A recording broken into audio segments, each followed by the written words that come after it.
ரீசெண்டாக இந்த வீடியோவை நான் சோஷியல் மீடியாவில் பார்த்தேன். இந்த வீடியோ பார்த்த உடனே எனக்கு தோணின விஷயம் என்னென்னா, அவர் என்ன வேண்டியிருப்பார் அப்படின்னு எனக்கு தோணுச்சு. உங்களுக்கும் தோணியிருக்கும்.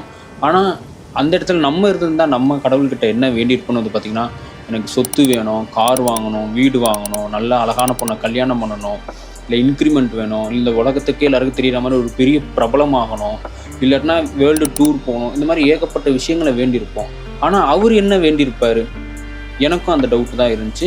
ஆனால் அவர் என்ன வேண்டியிருப்பாருன்றது எக்ஸாக்டாக எனக்கு தெரியாது. ஆனால் இதை வேண்டியிருப்பாருன்னு என்னோட ஒரு கெஸ் சொல்லுது. அது என்னென்னா, இருக்கிற வரைக்கும் ஆரோக்கியமாக இருந்துட்டு போகணுங்கிறத கண்டிப்பாக அவர் கடவுள்கிட்ட கேட்டிருப்பார். யோசிச்சு பாருங்கள், நமக்கு 1008 பிரச்சனை நம்ம எல்லாரோட வாழ்க்கையிலும் இருக்குது. ஆனால் 1009வது பிரச்சனையாக ஹெல்த்தில் ஏதாவது ஒரு பிரச்சனை வந்துச்சுங்களேன், அதுதான் நம்மளோட பிரச்சனை. அது ஒன்று வந்துட்டாலே வேறு எதுவுமே நம்ம கண்ணுக்கு தெரியாது. அதுதான் உண்மையும் கூட. இப்படி 1008 பிரச்சனை இருந்தாலும் 1009வது அந்த பிரச்சனையை தடுக்கிறதுக்கான வழிகள் ஏகப்பட்டது இருக்குது. 60 வயசு ஆனதுக்கப்புறம் ஆஸ்பத்திரி அலையிறதுக்கு இப்பயே நம்மளை பாதுகாத்து வச்சுக்கிட்டோம்னா, அதாவது வருமுன் காப்போங்கிற ஒரு செயலை செஞ்சுட்டு வந்தோம்னா நம்மளே காப்பாற்றிக்கலாம். ஆஸ்பத்திரி, மாத்திரை, மருந்துன்னு அலையாமல் இருக்கலாம்.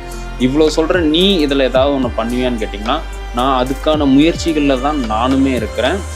நீங்களும் அதில் இருக்கணுன்றதுக்காக, உங்களை யோசிக்க வைக்கணுன்றதுக்காக தான் இந்த வீடியோவே. அவரே அவ்வளோ கேட்குறாருன்னா நம்மளாம் இன்னும் எவ்வளோ அதை பற்றி யோசிக்கணுன்றதை நல்லா யோசிச்சு பாருங்கள். இது ரிலேட்டடாக நிறைய வீடியோஸ் நம்ம போட போகிறோம்.